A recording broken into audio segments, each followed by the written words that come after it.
Get started with our first presentation now. Now that the video is on, for those that didn't get the rules quiz, you missed out on some pretty good stuff with the shot clock tonight. Like most of us, at the beginning of the season, we get a conversation, usually on the way to the game, where we say, hey, Mike, can you give me a quick rundown on the rules for the shot clock? I have a game tonight at Flint Hill, and I don't remember them. I didn't see the email, or whatever the reason is. So instead of us doing that this year, we thought it would be good for have Mike come in and do the presentation now, so everybody's a little bit better off. So for those that are here and for those that are watching on Huddle, you'll be able to just review this video before you go to your game, and make it easier for you before you head out. Before we get started, are there any applicants in the room? Can you stand up? The applicants that are in the room, welcome.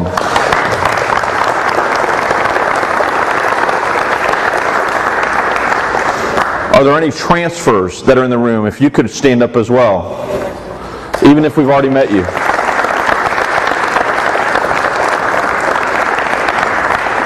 Welcome to Cardinal. I will tell you that, and I'm a little biased, but I think we have the best training programs in the state, and part of that reason is that we have the best interpreter. Adam says in all of Northern Virginia. I say we had the best interpreter in the U.S. because he was way ahead of the game. So I'm going to turn it over to Mike and let him go through this presentation.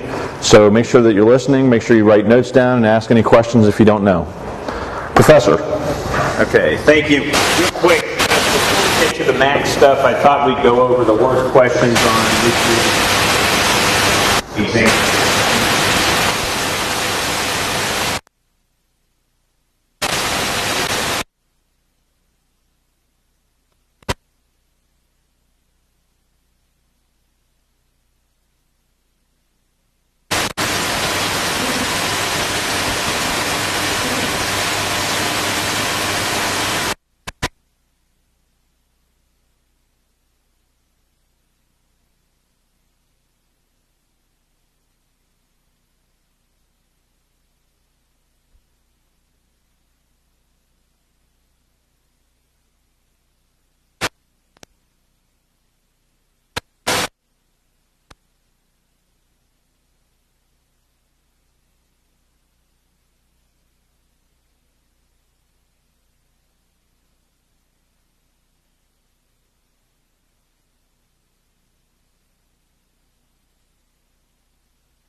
There it goes, okay.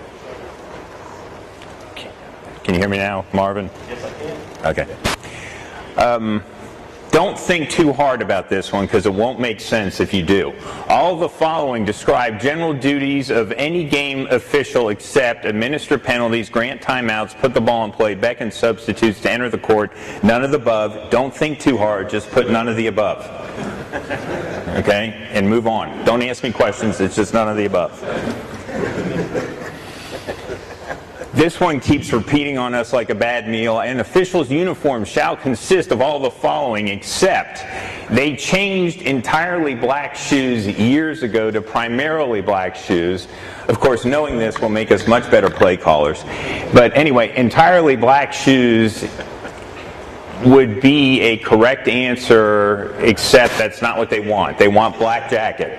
Okay, so answer black jacket. Okay, this one's really bad. On a free throw, the ball becomes live when the ball is possessed, the ball is touched, the ball is at the disposal of the free thrower, all of the above.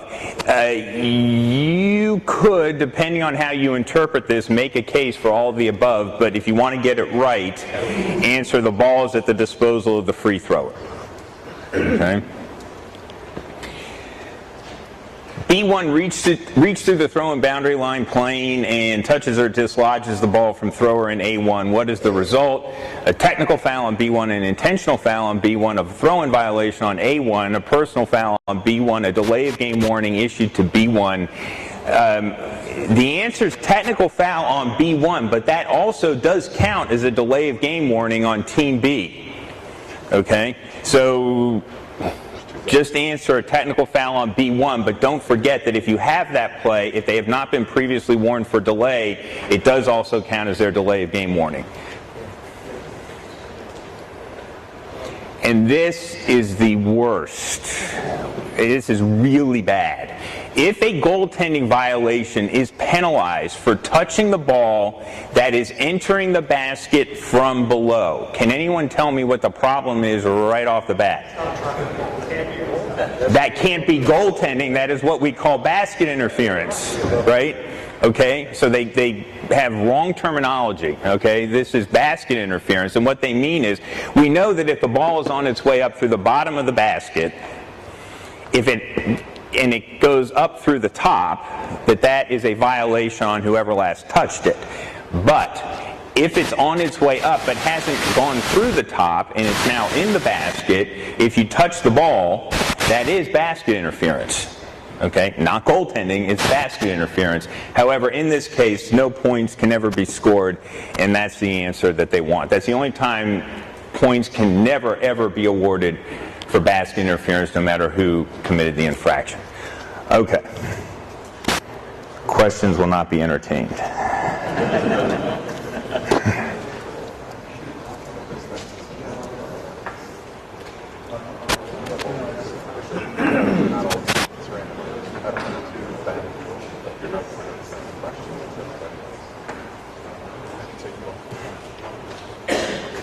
Okay, so these are the MAC rules. That's this school here, Flint Hill.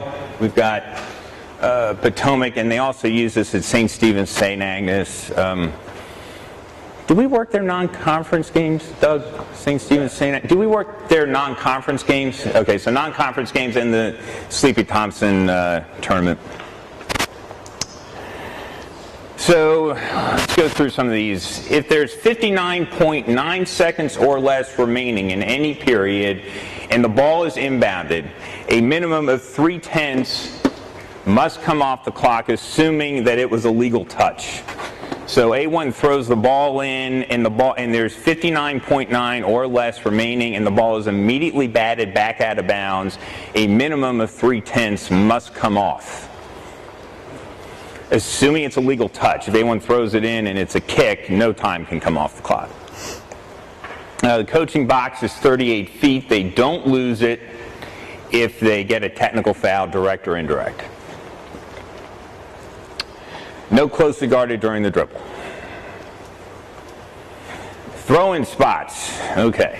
If the ball goes out of bounds, front court, backcourt, regardless of who hit it out, offense or defense, we are always going to inbound the ball at that spot. With, of course, the usual caveat that if the ball would be inbounded behind the backboard, we move it to the nearer lane line extended. Offense will not be allowed, if that ball goes out of bounds, to move it to one of the 4 spots, which I'll get to in the next bullet point. If we have a dead ball followed by a front court throw-in, it has to be inbounded at one of 4 spots, either 28-foot mark or on the sideline, or either 3-foot mark on the end line. And I don't think they have the 3-foot mark put on the floor out there, so you have to kind of estimate what's 3 feet from the nearer lane line. Okay.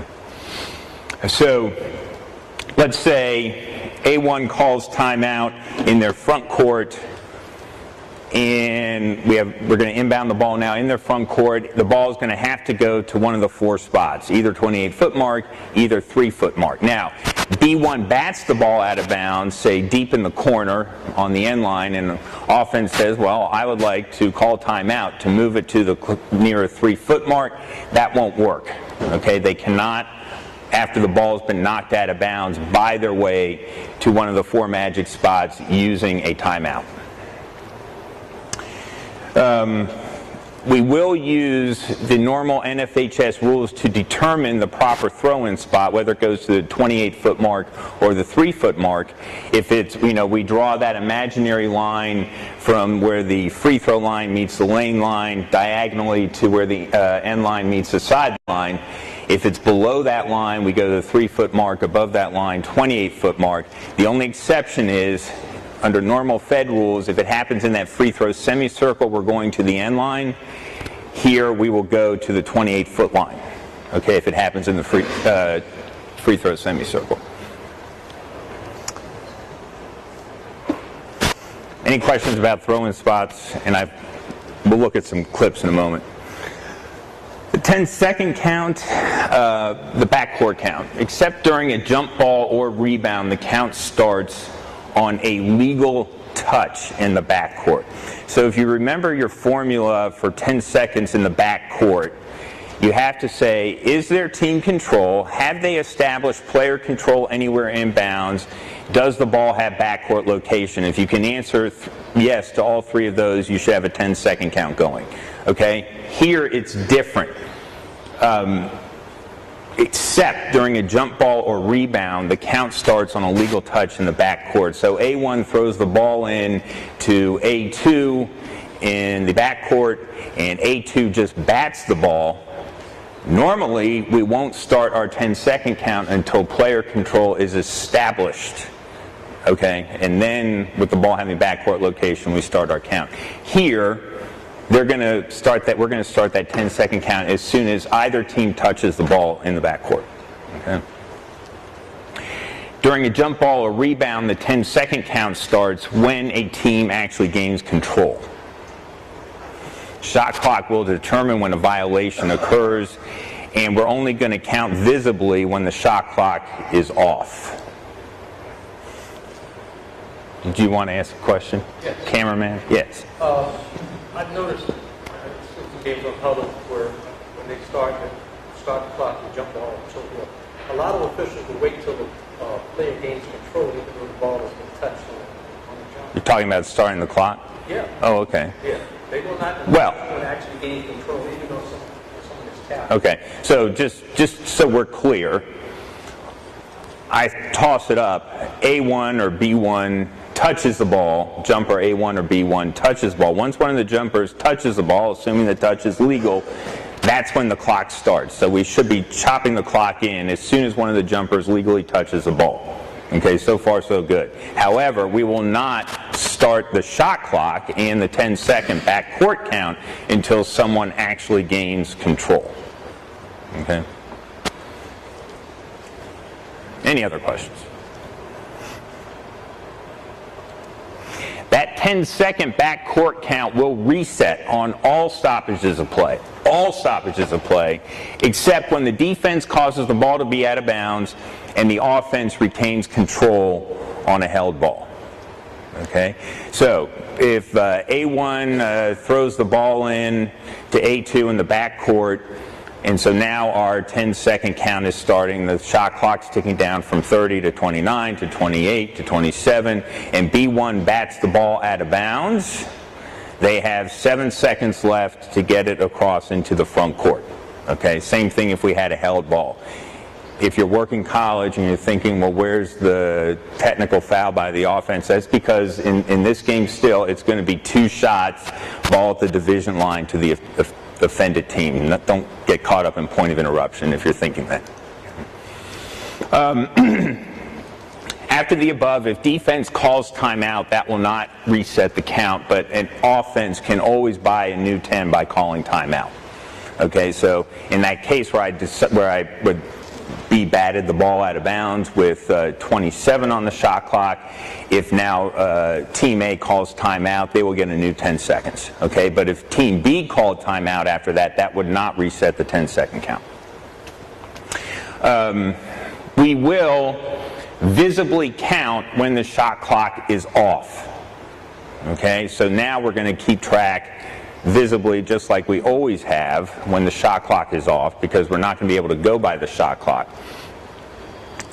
So if we have let's say my count is at 4, and now B knocks the ball out of bounds, no one knows what my count is at, okay?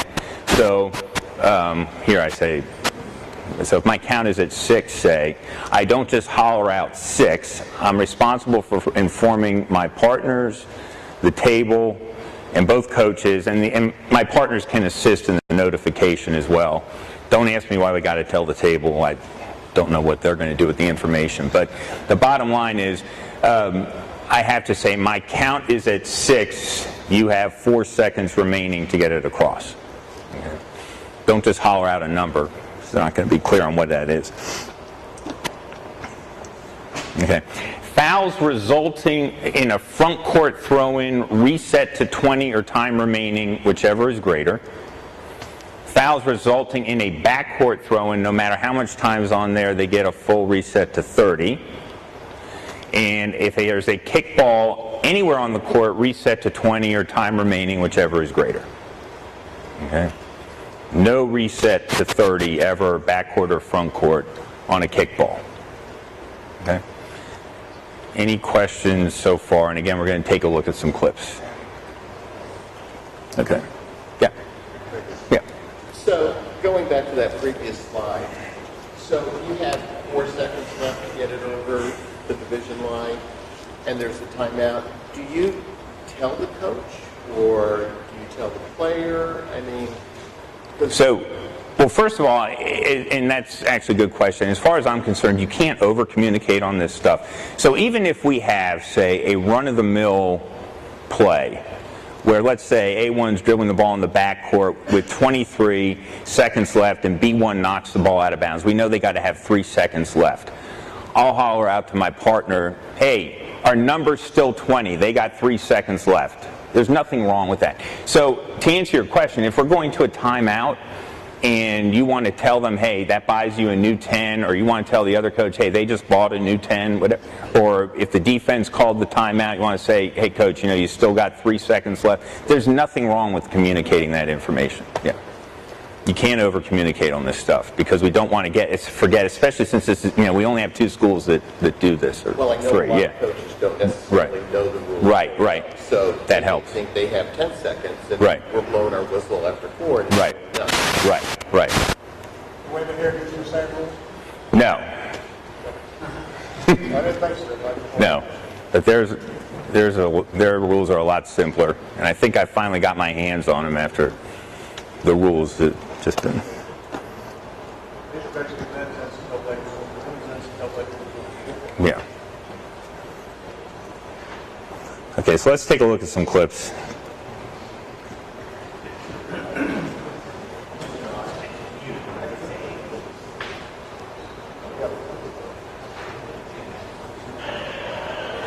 Okay, where should our throw-in spot be? I'm going to let you know. Okay, we've just granted the timeout now. Now this has happened to us, right? We realize they called timeout and the ball's airborne. Okay, so he's granted the timeout when this player had the ball and he's going to receive the pass.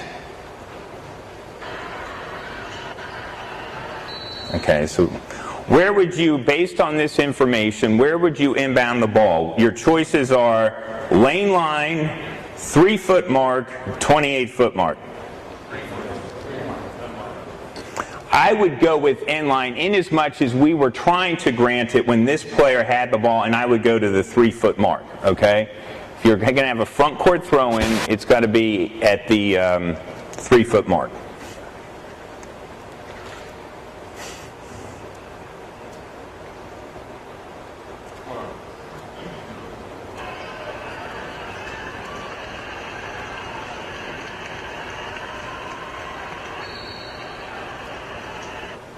Okay. 28-foot mark or 3-foot mark?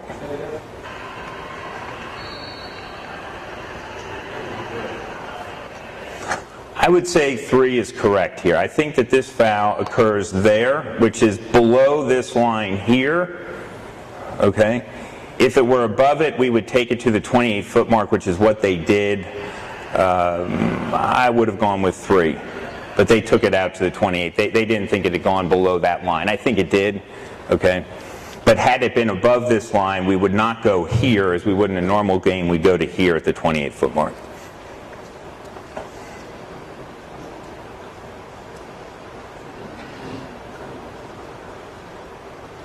Okay.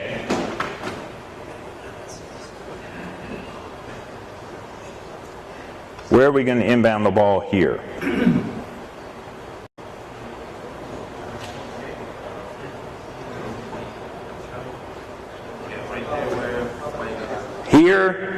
Here, or 20 foot? Right. This is just like we always normally do, okay, because it's now going to be a backcourt throw-in. So backcourt throw-in is going to go out-of-bounds spot nearest to where it occurred. And that would be at this spot right here, because now we're inbounding it in the backcourt.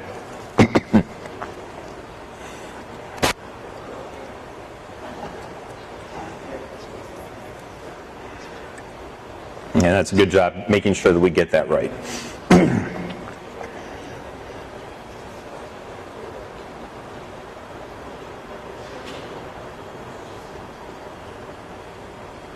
Okay, now let's take a look at this clip. Some of you have seen this.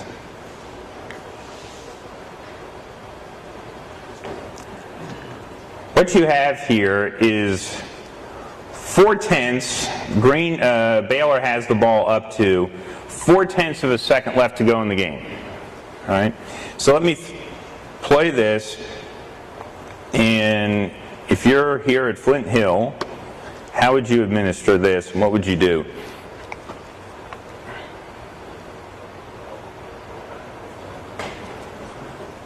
Take one more look at it.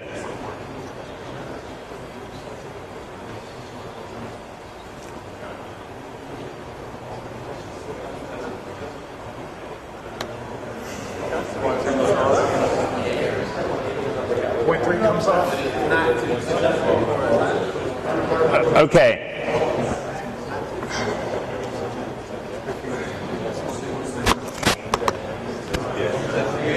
He jumps from inbounds, right? Touches it and then comes down. Okay? Okay?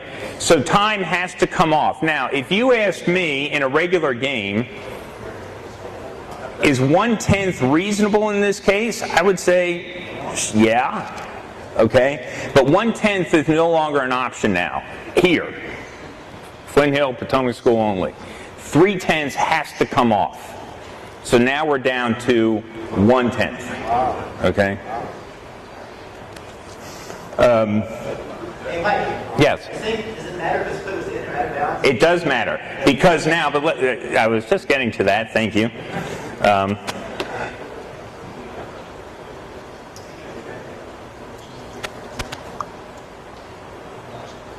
Now, if we pretend that he jumped from out of bounds and touched this ball, what would we do then? Do we agree that no time can come off the clock? Right? So we're stuck at 4:10 still. But are we going to inbound the ball here or at the original throw-in spot? Here. Here. What the rule says, what Rule 9, Section 2 says, is that the thrower-in is responsible for throwing the ball so that it contacts a player who is either inbounds or out of bounds before the ball goes out of bounds untouched. Okay? So this is treated as nothing more than any other out-of-bounds play. Had it bounced out of bounds without touching anyone, then we bring it back to the original throw-in spot. Okay, and that's pretty big because 4/10, I mean, they still have a chance, but 4/10 down here doesn't give you much of a chance versus 4/10 back there. That's huge because they can still catch and shoot. Okay. Yes? 3/10 that needs to come off the clock in the situation that didn't play out. Fixed number, or to declare the game over. If a minimum, what the rules say here, MAC only, is a minimum of 3/10 has to come off. Now, if in your judgment you have some sort of knowledge that, and I would say that in this case it would be splitting hairs, I wouldn't want to go there, but if you have a reason to say 4/10 or more should come off, yes, you can do that. Yes. You said there were 4/10 remaining in the game. Right.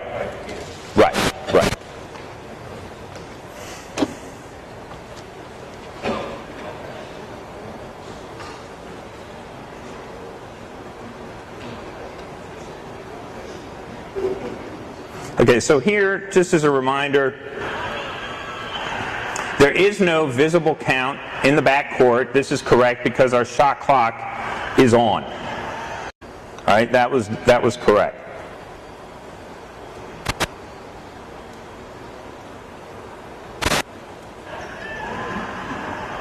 Here, however, and this is where we've got to have good awareness, our shot clock is off and we have no count. And now we're in trouble, especially if they're pressing. Okay? So we've got to have good awareness. We need to have that visible count here.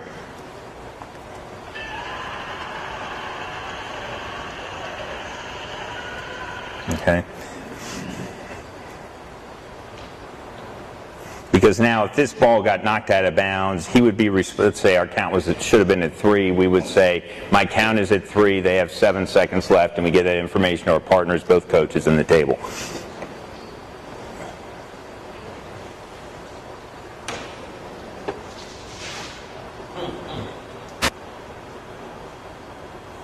Okay, what's the problem here?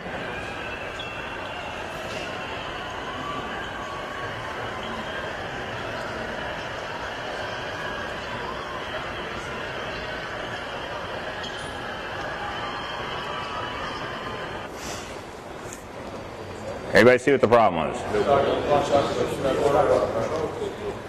We either should have had a shot clock violation or we didn't get a reset when we should have. Okay? So, should we have had a reset here?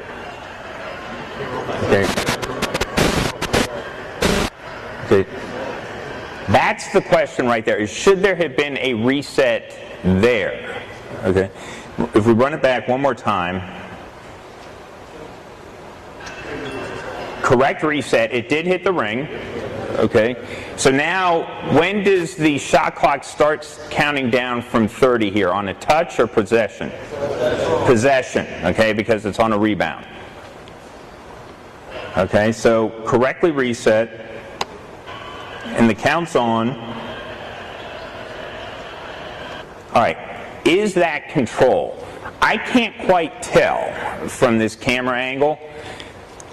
If he grabbed it ever so briefly with 2 hands, that would constitute control. All you need to see is the ball come to rest in their hands. Sometimes they try and save it and they throw it back. That would be a reset. Or if there's a brief grab, that would constitute control, and that's the reset.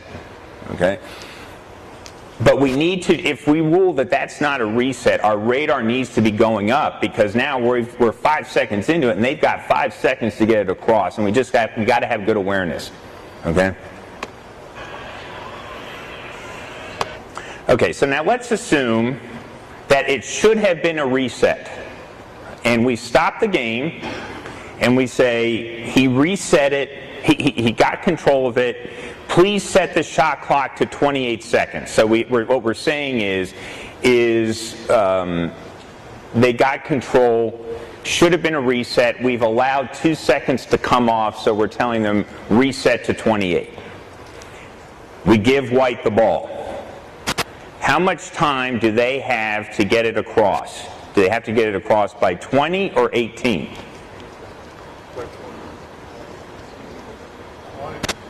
The answer is 18, okay? The count resets every time the game stops, unless it's a held ball with offense retaining possession or defense causing the ball to be out of bounds, okay?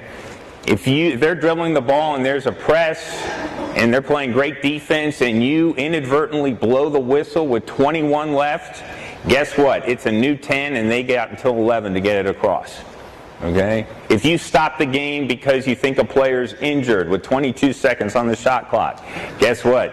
And he wasn't injured, and offense wasn't injured, and we let play new 10 go to 12. The only time we're going to not reset it, defense caused the ball to be out of bounds, held ball with offense retaining possession. That's it.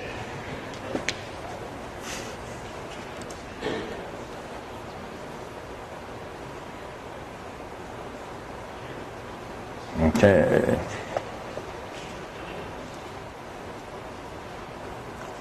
Some of you have seen this, and this is an older clip. They're using a 35-second clock, so obviously the violation will occur. If there is one, it should occur at 25 instead of 20. But should there be a 10-second violation on this play?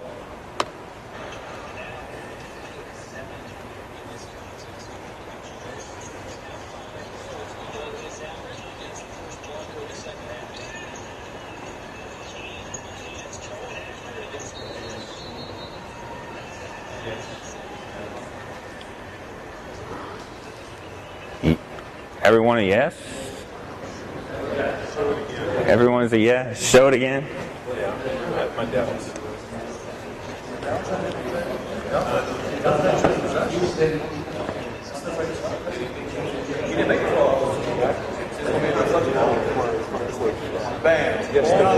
Yes, there should be a reset. Yes, there should be a reset. We didn't make it to the second. You say not a 10-second violation? Not a 10-second violation. Anyone disagree with that? You say 10 seconds? 10 seconds? The answer is not a 10-second violation. Now, I know what some of you are thinking. What about all 3 points during a dribble? Okay, here's why. This ball did gain front court location.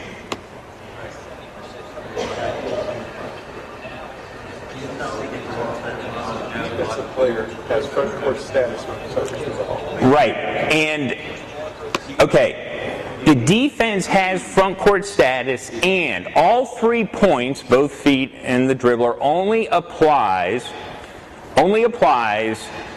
during a dribble. When the defensive player batted the ball, that ended the dribble, and the ball gained front court location. So that should have been a new 10 seconds. Now, in the normal, for all of our high school games except for the MAC, when would our 10-second count begin again? Should it start again now? Yes. In normal.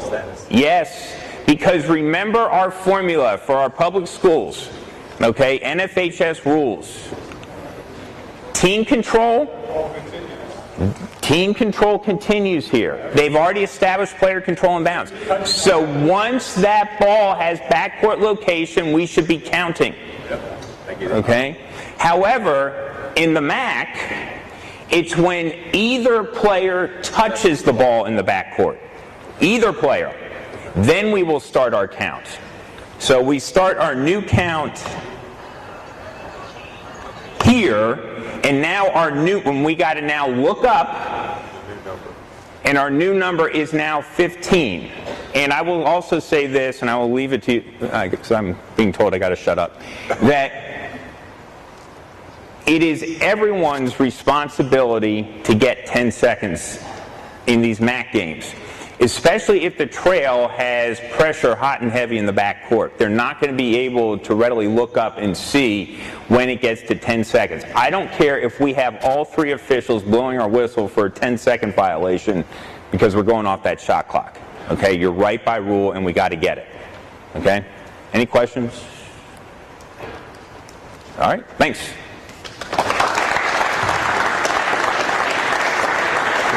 Can you help her get her salary? Sure. Hey, Mike, are we gonna have access to the written rules? Yes, I'll put something together. Yes.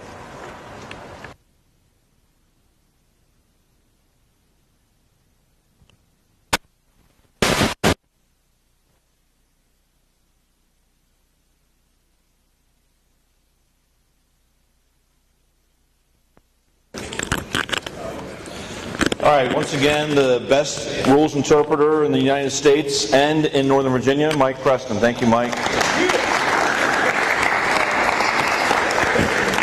Okay, for all the transfers that are here, when we're done tonight, we're going to meet in this back corner.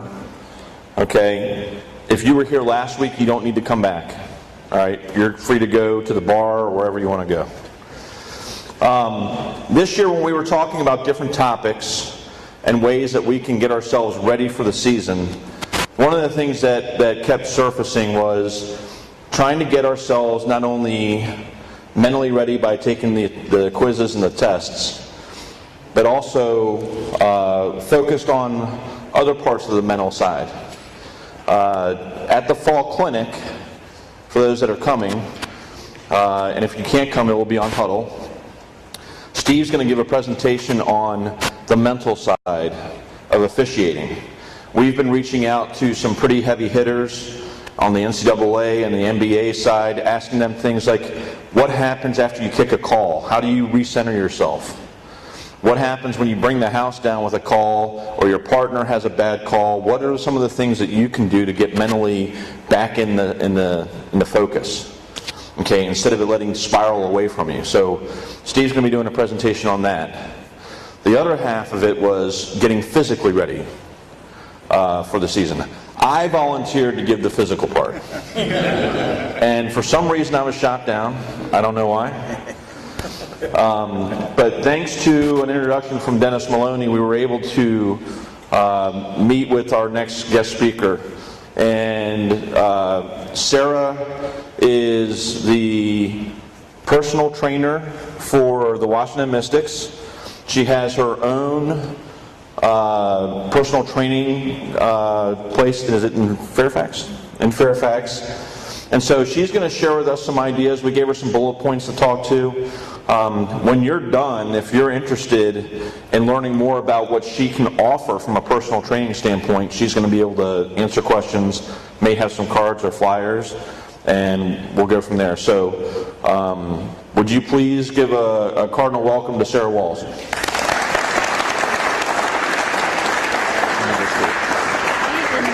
been not successful at getting that. Where's Preston? Can you come up and help?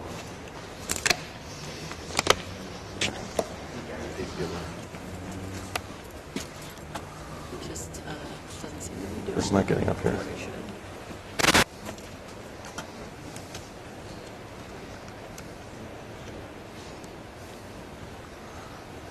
Don't make me bring Fitz up here. Bring Fitz. This is HD9, right? Come on up, Fitz.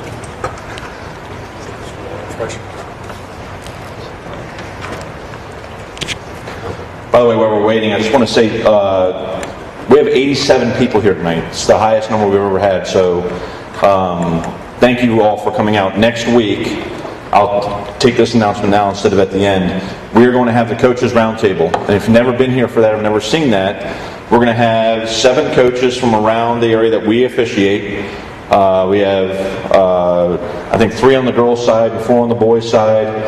And we're going to actually find out from them, what are you looking for in officials? What are some of the things that you can communicate to us that will make us better? In turn, so you know, so it's not just a one-way street, Doug and I are going to meet with the coaches on Monday of next week to talk about some of the things that they can also help with. So it's a two-way street. More than likely they won't listen, but that's just the coaches. Now I have the Tolerable thing, which... All right, so as soon as we get this up, anybody have any jokes?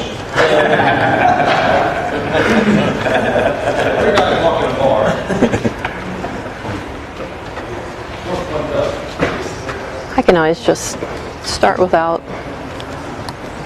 All right, so Sarah's going to go ahead and start without it, and we're going to still try to get it going. So, all right, Sarah Walls, everyone. Can you? This is an honor.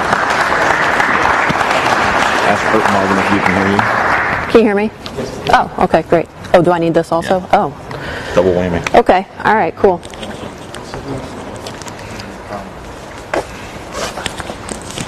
I do just need some notes if I can get. Are you guys getting it? Okay. All right. Well, thanks for having me. My name's Sarah Walls. I own a company called Strength and Performance Training in Fairfax. We do physical preparation for athletes of all ages. I started the company in 2007. I was a college strength coach at the time. Oh, is this better? Sorry. haven't used like a real microphone before. So I started the company just as a solution for what I was seeing at the college level, because at the time I was a college strength coach, and I was just seeing that athletes, as they were coming into Division I athletics, so you're looking at high-level athletes, just weren't prepared anywhere near to, you know, the level that I needed in terms of just like super basic movement pattern stuff. So, you know, if I were to classify myself as a strength coach with a certain specialization, it would definitely be with just as far as movement, right? So watching people move, trying to figure out like what's holding you back, what's causing maybe that pain, that ache, that recurring injury. So anyhow, I've been doing that for 11 years now. I was a college strength coach at George Mason University and at Virginia Commonwealth University for about 9 years in total. And then I got hired with the Mystics 2 seasons ago. So I've now been through 2 seasons with them. We make any progress? Don't think so. We'll know when I do. Okay, cool. So excuse me, I'm just going to try to catch my notes here. So my main job, like with the Mystics, with anybody, is to really just keep people on the court, on the field, wherever it is that you're performing, okay? By and large, I've worked with like every sport under the sun pretty extensively at this point, but basketball is absolutely my specialization, and I think, you know, hopefully I can easily help you guys with some little tidbits of information to keep you healthy, keep you ready for the games that you have.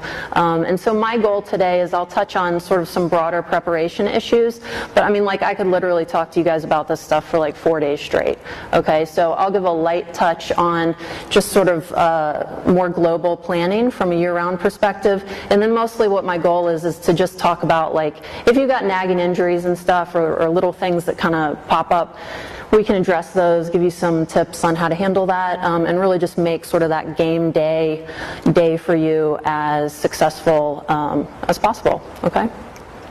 Feel free as I go through to just flag me down with questions, all right? Okay, thanks. So I spent quite a bit of time on this lovely presentation that you guys are not going to get to see, and it's not going to be anywhere near as smooth as it would have been. All right, so I just want to start with this quote. This is one of my favorite quotes, just in the realm of, I think it sort of sums up what I do and how I like athletes to really view, and I'm including you guys in that athlete pool, right, of how you need to approach injury in particular. So injuries occur as a consequence of fatigue, previous trauma, lack of physical preparation, and occasionally bad luck. Okay, this is from a book called High Performance Training for Sports, and I like that bad luck part because I think we tend to think, oh, I strained my hamstring, it's just bad luck, right? I twisted my knee a little bit, it's bothering me, that's just bad luck. It's not bad luck. Okay, it's because you failed to prepare yourself properly for what you're asking your body to do, or it's because you've had an injury that you haven't fully recovered from. So a good example, the NFL is just getting started. I think we saw within those first couple weeks, there were several ACL tears. And most of them, the ones that I'm thinking of, I think at least 2 were non-contact ACL tears, okay? And you could say, man, that's bad luck. It's not bad luck, okay? That is bad physical preparation.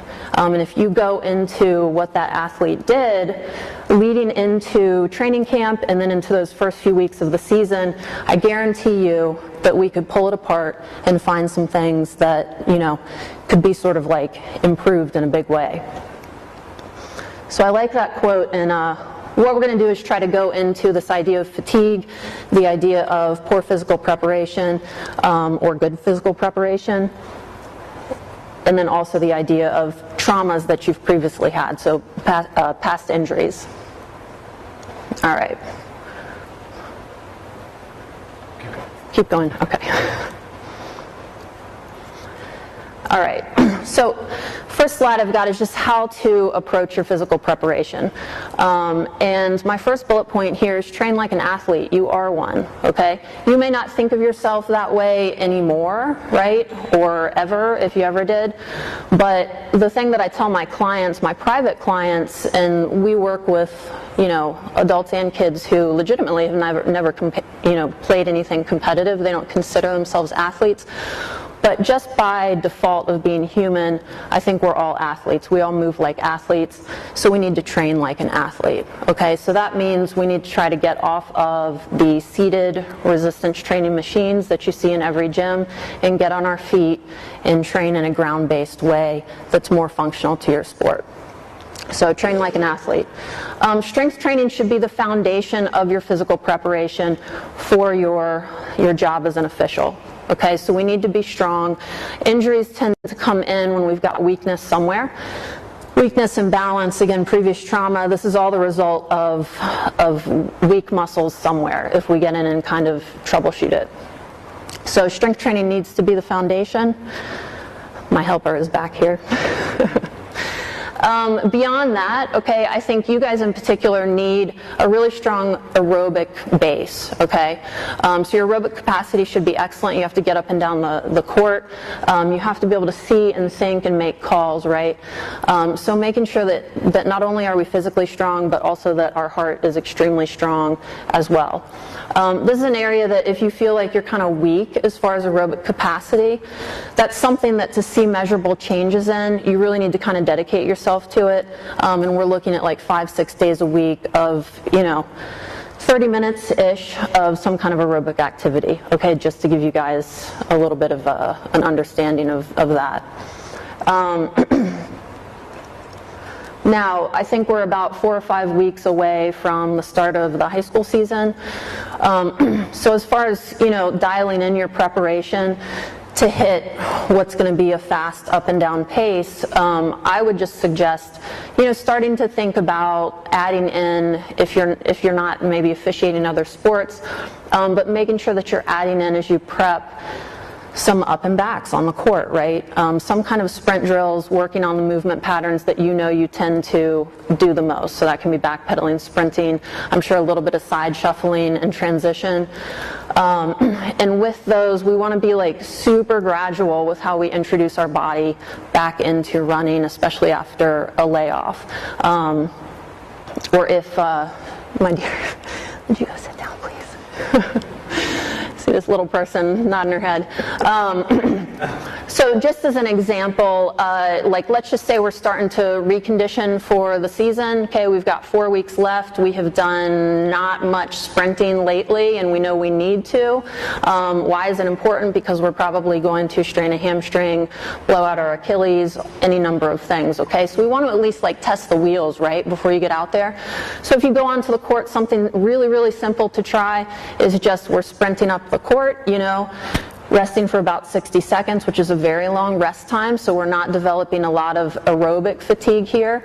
And then you go again. You might start with just 8 to 10 of those, okay, which is just a small fraction of what you're going to do in a game, but it gives you an opportunity to reintroduce that type of running to your body and just see how things are feeling, okay? And it's this lack of reintroduction, of a gradual reintroduction, that I think causes like a lot of the overuse injuries, kind of the achy knees, the achy hips, whatever it might be, okay? All right, let's see where we are. So you guys can ask questions like at the end or whatever, or right now, but that's sort of all I'm going to touch on as far as kind of a larger lead-in to the season. Mostly what I'm going to focus on is just game day prep and injury reduction. All right, so why do injuries occur? There's really no mystery. Okay, to me, I've seen so many injuries over and over again at this point. Like I said, the NFL at this point, baseball, I can just watch it. You see the injury occur. You know what the mechanics are, behind that, like what the root is, right? So there's no mystery. Stop thinking it's a magical thing that happens. It's not. It's going to be lack of something, right? Lack of strength, lack of preparation. You're fatigued. One of those things is likely the root. The other thing, with injuries is you may think like, hey, I train all the time, I hit up CrossFit, or I'm at the gym, like 5 days a week, lifting, whatever. Why on earth did I get hurt? You have to start then to look at how your body is tuned, okay? So how's it actually functioning? Are you moving well? Are all of these movements being done correctly, okay? Because if you're doing things incorrectly, now we're just layering dysfunction onto bad movement patterns, okay? Which is just a recipe for, again, injury down the road. There's a huge amount of advice on the internet that is very sensationalist. Okay, I had sent out an email to my clients last week, I think, 2 weeks ago. Some of you may have seen this. It was a Reader's Digest article, and the list was like 15 things, 15 exercises to never do over the age of 50. Okay, it was the most ridiculous list of things I've ever seen in my life. And it was ageist. I mean, 100% ageist. I've never, I thought Reader's Digest was sort of a reasonable source of information, but I don't think it is anymore. And it was saying, things like push-ups. Don't do push-ups over the age of 50, okay? So when you find information on the internet, just take it with a grain of salt, okay? Look at the source. If it doesn't sort of line up with common sense, it's probably no good, okay? All right. If you take a thoughtful and very customized approach to your own physical preparation, so a very bespoke approach, and listen to your body, seek out intelligent sources of information, be consistent with that training, whatever it is that you decide, you're probably really going to be in great shape as far as avoiding injuries, addressing sort of maybe some nagging things that have always kind of plagued you, and being fully prepared for the games, okay? All right. Now, I wanted to talk about problem areas, okay? I chose kind of 3 that I think are really common, and again, this would be awesome if you could see what I had up there, so I'll try to talk us through it. The first thing with a problem area, let's say it's a tight calf, you need to identify that and say, okay, why are my calves getting chronically tight, after every game, okay? So instead of just saying, well, I just got to put a Band-Aid on it, figure out how I'm going to get out to the next game. I mean, we have to do some of that, but we also need to look a little bit more deeply and try to figure out what the root is of that problem, okay? So when you identify that something's maybe a little more sore than you'd like it to be, or your knees are really aching, let's just stop, okay? Identify that early and try to assess the situation. You can certainly assess it yourself. If you feel like it's a little more complex, just seek out somebody who can give you some good advice, okay? Because again, my perspective is always, how can we keep people doing what they're supposed to do, okay? And so that means avoiding injury. Working through any kind of pain or discomfort is not normal, okay? So again, if you've got something that's been sticking with you for a really long time, and it comes about every season, or it's with you 365 days a year, you need to sort of understand that's not normal, right? Even if it's something you can deal with. I met a client a few weeks ago, and he was dealing with pain, at a level 6 just constantly. He sort of just adjusted to it, and I asked him, well, on a scale of 1 to 10, what is this pain, register as? And he said a 6, and I'm like, my God, I can't imagine living with a level 6 pain in my upper back and shoulders all the time. That's not normal, and usually we can use some strategies to correct that. Okay, so just identify what's going on and correct it. Any of these problem areas, okay, again, just the nagging, tightness, soreness, whatever, it's generally going to be an injury waiting to happen. All right, so talking more about injuries specifically. So the first one I wanted to focus on was the lower leg, okay? So this would be calf tightness, it would be plantar fasciitis, Achilles tendon, tightness, pain, okay? Again, when we're feeling stuff here, it's a symptom and it's a sign that the calves are doing some work that they shouldn't be. So you can address it a couple ways. You can say, all right, probably my calves need to be stronger, okay? And calf strengthening is very, very simple. Okay, it's just going to be calf raise type exercises, okay? But we need to get in and start strengthening the area. We need to address it through flexibility training, of course, and we need to get these things done because the last thing you want is to rupture your Achilles while you're running up the court, right? Tight calves, just lead to sort of all of this other trouble down the road. If your calves are overworking, it can also be a sign that other muscles kind of up your body are not kind of pulling their weight, okay? So that's just another thing that you would want to look for and just try to troubleshoot or figure out. All right. Okay, so I have this lovely video on something called aerobic plyometrics, okay? And so when you're dealing with kind of any of these injuries that I'm talking about, or even the idea of just getting yourself into game shape, sort of a technique that I'm just really high on right now is called aerobic plyometrics, okay? So we know what plyometrics are, right? It's jumping. And we know what aerobic activity is, which we generally would define as kind of a lower level continuous effort, right? So what we're going to do is combine the two of those ideas. And let's just say, you have like 5 cones set out, all right? The purpose of this in the case of a lower leg injury or strain is we're now trying to test it out and see if we're ready to start running again, okay? Because we don't want to just hop back out there and, risk a more severe injury potentially. So we've got these 5 cones out, and what we're going to do is just light hops, okay? So it's not people tend to think of plyometrics as being a maximal effort jump. It doesn't have to be, okay? So we would just do sort of some light hops at, say, around 70% of whatever your max effort would be. So little hops down, 5 to 8 cones, finish them, and you're just going to walk back to the front, get set, hop, hop, hop, hop, down, okay, turn, walk back. All right, this is a drill that's excellent for just, again, testing how everything's functioning. How's that Achilles feeling now? Is my plantar fasciitis going to flare up tomorrow? If those things happen, this is a very gentle, low-risk way to test it out. Okay, if you try something like this, we would start at 3 minutes continuous and work up to no more than 10 minutes. Okay, this is something that you could do daily, daily, just again as you're either trying to recondition from an injury or as you're trying to get back into game shape. Okay, so those are the aerobic plyometrics. All right. Okay, let's talk about hamstrings. Hamstrings are one of my favorite muscle groups because they cause tons of problems, and they're never the ones that are really the trouble, okay? They're not the root of the trouble. So, tight hamstrings, can't ever touch your toes, they're always just kind of nagging at you. First sprint out, you feel that hamstring.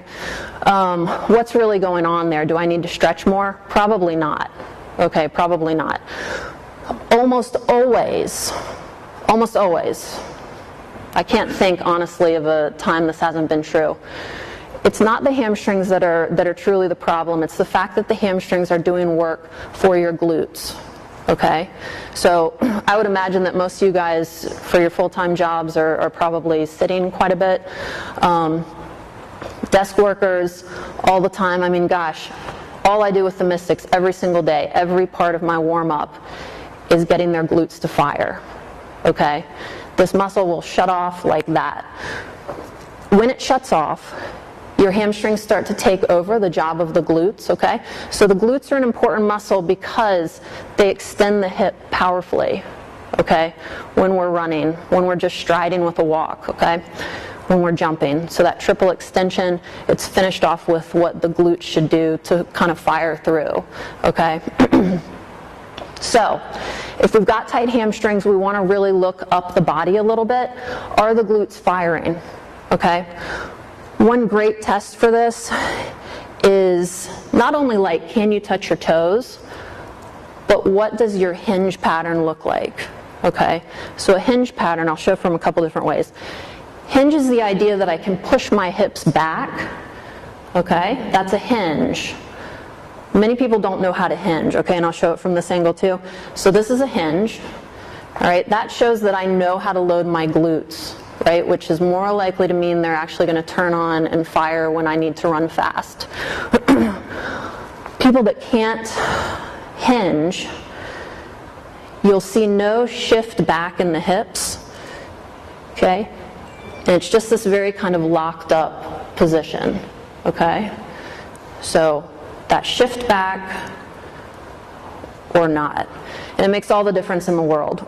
So if you've got tight hamstrings, I would take a look at your glute function. I would also look at just core strength, okay? Core strength is unbelievably important. Again, I had videos for this. We don't strengthen the core by doing sit-ups. We do it primarily by creating what's called bracing strength, okay? Bracing strength is going to be your ability to protect the spine with a nice strong brace. Okay, so one of the examples I'll use with younger clients who are trying to learn this is if I walk up to you, and I'm just going to knock you in the stomach, or I've got a med ball, I'm going to throw it at their stomach, right? Without actually doing it, everybody knows immediately what? Right? That's the brace, okay? So when we are running, we want to be tight here. We don't want to be real loose, right? That's going to indicate another type of problem. We want to be really tight up top, and then we want our glutes to fire as well. Okay, so again, tight hamstrings, take a look at the glutes, work on your core bracing. All right. If we get a hamstring strain or hamstring injury, yes, you do want to strengthen it in a very kind of localized, specific way. But also bear in mind the hamstrings, just like the glutes, are extremely powerful. They're important in stopping in particular, so if you're looking at preventing ACL tears, the hamstrings need to be firing properly. So again, we want to be strengthening them in ways that make sense from a ground-based perspective. So that means what? Lunges, squatting patterns, and deadlifting patterns, so hinging patterns, right? This way. That's how you're going to get the hamstrings truly strong and to really be working for you, okay? All right.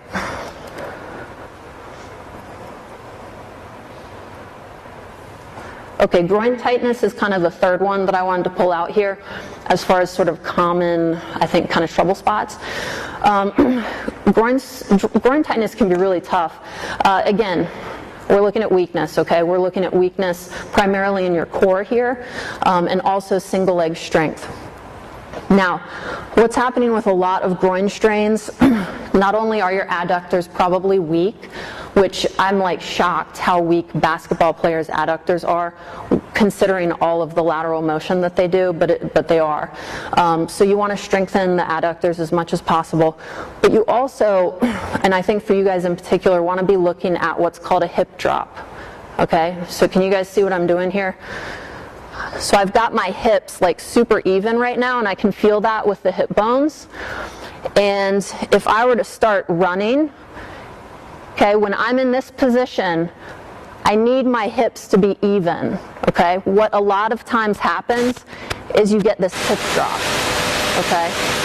So if you've got like issues with your groin, you either get strains or it's tight all the time, take a look at, if you're getting a hip drop when you're striding. If you kind of just look at your hips as being sort of like a bucket of water, if one side or another is dropping, that water is coming out, okay? So you can just visually kind of think about it that way. We want the pelvis to be super duper stable. And when that hip drops, now on this stance leg, I'm putting tons of strain on my adductors and on my groin area, okay? So the way that we correct this, you can literally stand up, drop the hip and correct it, drop the hip and correct it. This would be a great thing to add into your warm-up, okay? Those are just called hip corrections. The other thing is a rear foot elevated split squat, okay?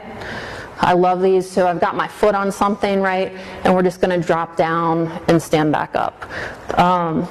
If you have knee pain and you're thinking, God, she keeps referencing like lunges, I can't freaking do a lunge. Again, just get some help with somebody that can help you with your mechanics, because these things are usually safe for people who even have like pretty bad knee issues. It's usually just a matter of like how you're actually lining up, are you bracing, that sort of thing. All right.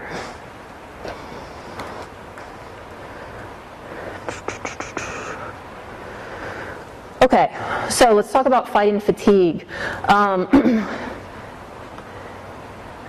The biggest way to fight fatigue is just make sure you have great physical preparation leading into the season. So have you been training? Have you been mindful about your preparation? If you have, you're probably going to be in really good shape. The other one is that aerobic base that I was mentioning. We want to make sure that your nutrition is on point for game day. Okay, this can help fight fatigue big time.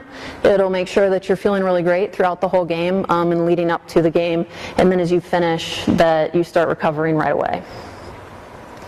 A couple other things to help fight fatigue: make sure you're getting a thorough warm-up, get some sleep, and manage your stress. Okay, easier said than done. All right, let's talk about nutrition. So there's sort of a circa nutrition time frame. Okay, so we're going to start with pregame nutrition. Pregame nutrition is super important. We want to have a pregame meal probably about 90 minutes to 2 hours before tip-off. That's the goal. All right, this can be a nice solid meal, regular dinner, whatever. 2 hours ahead of time, 90 minutes ahead of time, your body has plenty of time to digest all of that food. You know, you're not going to be feeling full or bloated, any of that. As far as the contents of this meal, you're trying to hit about 20 to 30 grams of protein. Okay, we want some carbohydrates in there. They need to be clean carbohydrates. Okay, so we're not choosing the French fries, we're choosing the baked potato. All right. For the protein choices, we're trying to keep it clean as well. Salmon, chicken, steak, leaner cuts of steak for this meal. Those are all going to be great choices. Easy to digest, give you tons of energy. Vegetables as tolerated. Okay, so don't eat stuff like it's going to upset your whole system, right? And then we want about a half serving to a full serving of fat. Okay, if you look at any, package, you'll see what that is. But it ends up being about 7 grams to 15 grams of fat in this meal. That's enough fat that we're going to slow digest in a little bit. The food's going to stay with you, but it's not going to slow digestion so much that it's just sitting there like a brick, okay? So if you found in the past that you get weighed down with your last meal prior to officiating, I would just look at the contents of it. If it's got a bunch of fat in it, that's probably going to be the problem, okay? Now, let's say you don't have the opportunity to eat 2 hours out, 90 minutes out. If we're looking at 45 minutes to 60 minutes beforehand, then we want to do kind of a liquid meal, okay? So this can be a smoothie, protein shake with maybe like 1 piece of fruit, and you should be in good shape. Again, we're just looking for quick absorption, easy digestibility, okay, and something that's going to give you energy. Question. Yes? What about a protein bar? What's your feeling about those guys? Yeah, that's fine. That's fine. The protein bar, I would just see how you tolerate it as far as the timing prior to when you're actually getting up and down the court, because you may be able to keep it fairly close to when you start actually moving, but it would just be based on like your tolerance. Is there one that you would recommend? I like Quest bars. They taste pretty good. They have a ton of fiber in them. What you would want to look to would be adding maybe a piece of fruit or something with that, because they tend to be, I think, fairly low in carbohydrates. Yeah. All right, so now we're talking about intra-game nutrition. So what do you do during the game? Or if you're doing more than one game, maybe back-to-back. So here my recommendation would be just an electrolyte beverage, all right? So Gatorade, Okay, there's some new products on the market that kind of take out some of the garbage that Gatorade has in it, including the dyes. So you can look for something that's a little bit cleaner as well. But an electrolyte beverage is really all you need. And recommended intake on that: take a sip about every 15 minutes or so. Okay, a sip to a few ounces. You don't want to chug it like on a 30-minute interval. That again is going to kind of sit in your stomach. I'm sure you guys have, all felt that. Now, candy is another appropriate intra-game nutrition strategy. All right. Now, all we're looking for here is like sugar. Okay, that's what's really getting you moving forward. In the electrolyte beverages, yes, it has electrolytes, it has sodium, things that your body needs. That's a little bit better. But if we're just kind of down to it, we just need the sugar. So like gummy bears, right, great solution. What we're looking for is candy that does not have any fat in it. All right, because fat will slow the digestion. It's just going to sit there. Chocolate would not be a good choice, okay? So don't take all the Halloween candy and bring it with you to your games, okay? So like gummy bears are all right, something like that, okay? All right, and then post-game nutrition. So post-game, we just kind of want to stick with a regular clean meal, similar to what you had pre-game. The post-game nutrition is so important because for you guys, you're out there doing basically the same thing that the athletes are, right? You have to start recovery as soon as you possibly can. Recovery starts with your diet, okay? So you have a great opportunity within about an hour after you finish your game, and that's to get in some really high quality nutrients. If you can get those in quickly, your body starts to repair itself. Now, we're also mitigating injury by just starting that repair process, okay? So just a meal similar to what we had pre-game, okay? All right, I'm going to try to roll through this last bit because I feel like I'm going too long. All right, let's talk about warm-up and stretching. So what's the goal of the warm-up and the stretch? It's to literally get your body warm, right? We're trying to raise your body temperature. The other thing that you guys can think about as well, and that I try to get my athletes to dial in on, is now we're trying to adjust mindset also, okay? So this warm-up process is a great opportunity for us to just dial in on how we're feeling and what is it that you need to bring to the game to sort of be at your best, right? So sort of a mindset thing there. That's the other great thing about the warm-up. But the primary focus is to warm up the body. We're trying to mobilize tight areas, so all of those trouble spots that we talked about, this is our chance to get them functioning as optimally as we can within a short period of time. As far as the warm-up structure, so I sort of prepared some notes on a range of warm-up times. The most ideal warm-up time is going to be 15 to 20 minutes. Okay, so if you can give yourself that, you are in great shape. All right, you got plenty of time. You can get some foam rolling done. We can get, I have some videos on some breathing drills. Maybe I'll be able to send those out later. But just some ways to literally reset your body, okay, before you start actually moving. So that 15 to 20 minute time frame will give you all of that. What we want to include in that is breathing drills, which I would imagine you guys don't have a ton of information on, and it's hard for me to demonstrate. But again, that's a way to reset your body. The other things would be just general joint mobilizations, okay, so stretches, right, active stretches. And the other things would be leading into dynamic stretches. Everybody know what dynamic stretching is? Yeah? No? Okay. Dynamic stretching would be, you'll see a lot of the athletes doing them, Frankenstein kicks, okay, just taking your body through a range of motion that it needs to use, walking quadricep stretch. If you search, online, despite what I said earlier, you can probably find some good, find some really good dynamic stretches online, and sort of build that in. So that would be sort of the middle part of your warm-up. You want to finish your warm-up with just getting your body up to game speed, okay? So I would get out on the court if you can, find some space in a hallway or whatever. But we're looking at side shuffling, skipping builder sprints. Okay, so a builder sprint is just, a handful of sprints that you start at maybe 70% effort, and each one you just kind of tick up a little bit at a time until we're at game speed, 100%. If we can follow a good warm-up structure, then by the time tip-off occurs, we should be in really great shape. Your goal is to work up a sweat, okay, by the end of this warm-up time period.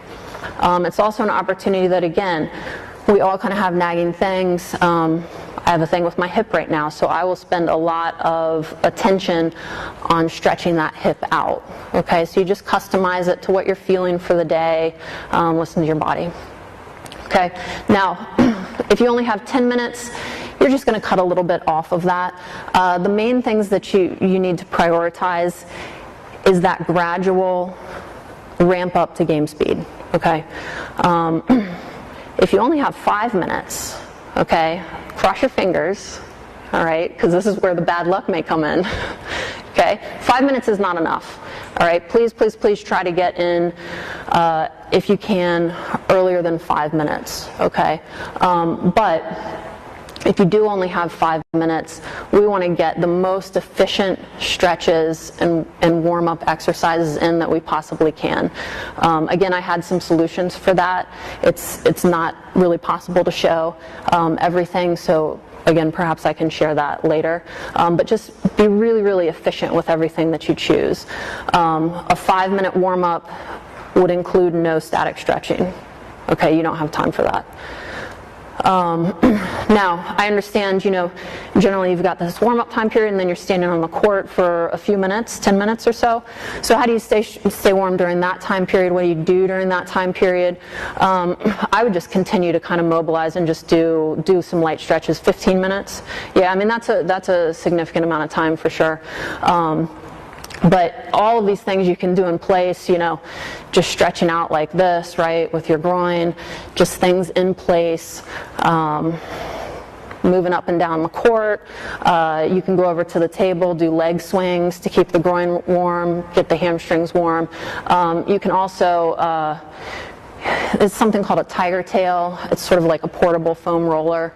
The thing about foam rolling is it keeps blood flow going into the muscles. So if you get a tiger tail, again, it's portable. You can take that out on the court with you, like if your calves are tight, and just keep working on the calves to keep the blood flow in there. So that's a really good strategy. Let's see what else. Let me see where I am.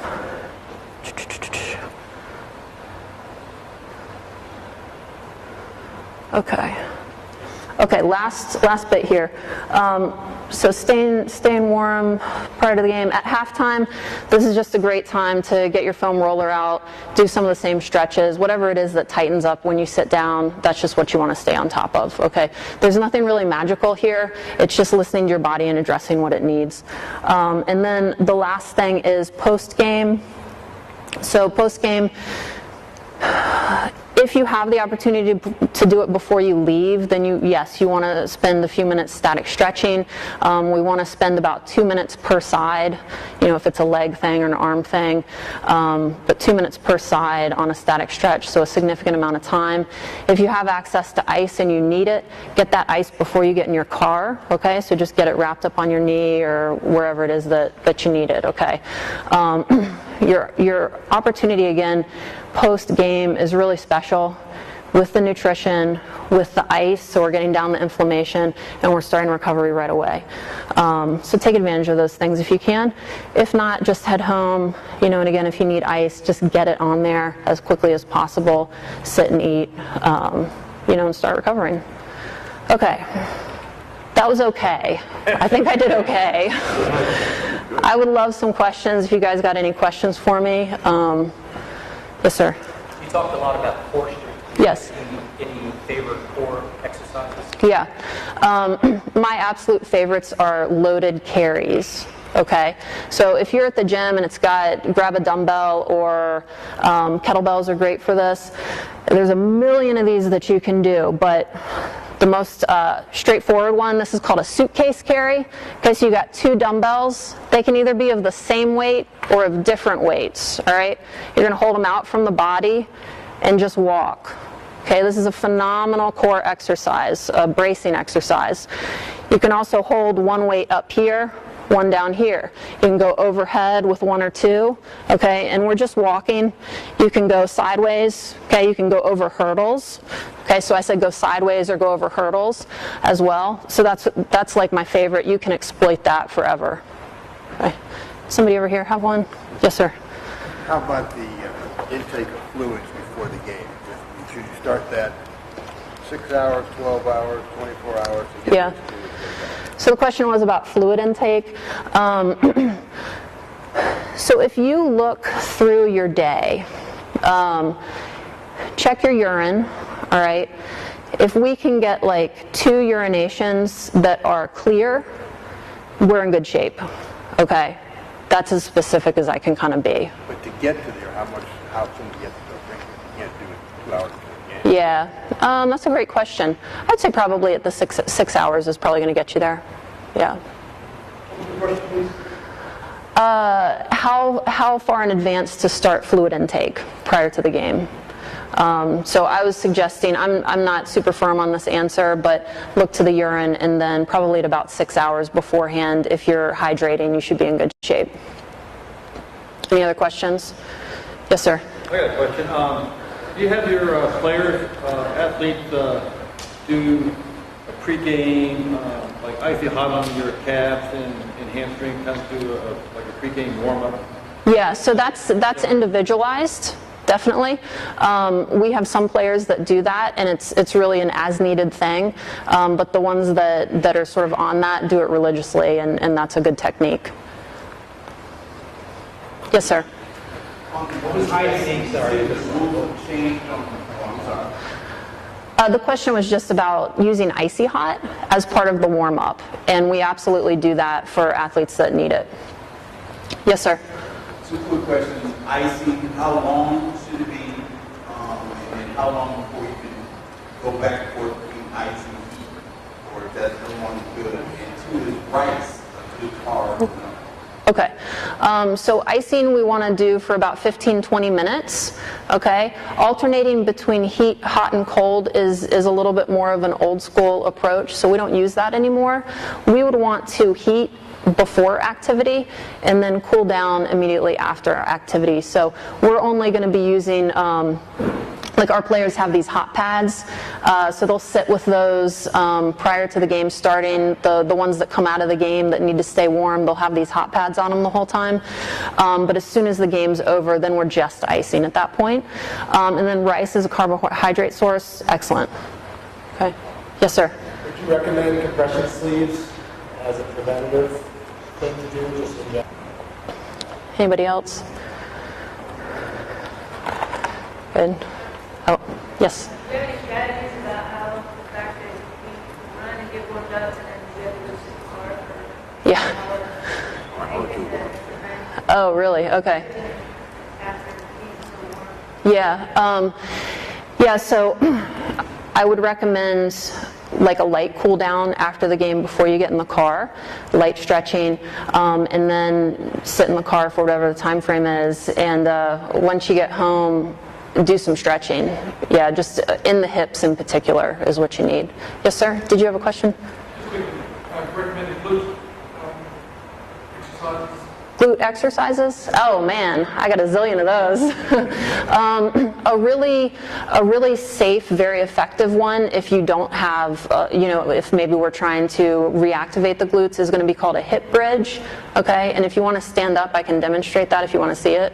I have to like lay down. So a million variations of this, but this is kind of the starter glute bridge. So you're going to lay on your back, arms are flat, okay, feet are flat, my head's back, and all I'm going to do is think about squeezing my butt, okay, and extending my hips. Okay, so a very simple body weight exercise. Good. Anybody else? Good. One more question. Yes. If you're pressed for time and you're forced to choose, which do you recommend? Aerobic or resistance?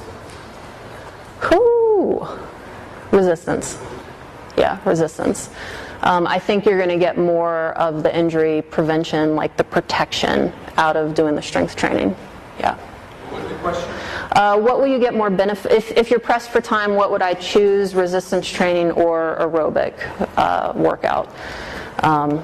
So without knowing any other factors, I'd say resistance training. Yes, sir. Last question. You mentioned something earlier about what you can see on the web. There's lots of things in there about clean and drying, Yeah. that kind of thing. Yeah, I think glucosamine and chondroitin, the question is about glucosamine and chondroitin, is it worth investing in?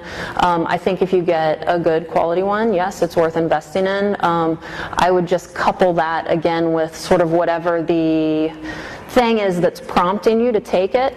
Let's also make sure we're looking from a different perspective of just that physical preparation to make sure we're correcting it from that side as well. Okay. All right, can we give a hand to Sarah? Thanks, guys.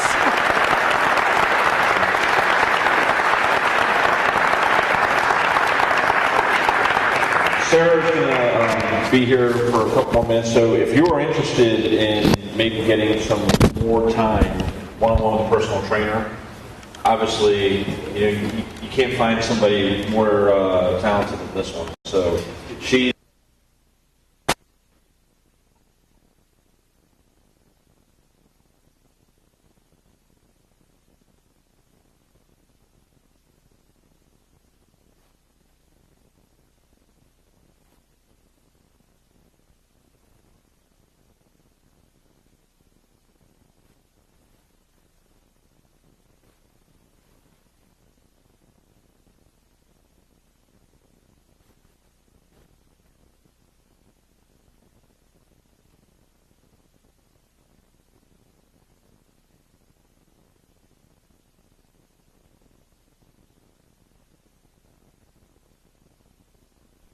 ruptured my Achilles 10 years ago is part of that reason. So I would recommend highly that you listen to what Sarah has shared.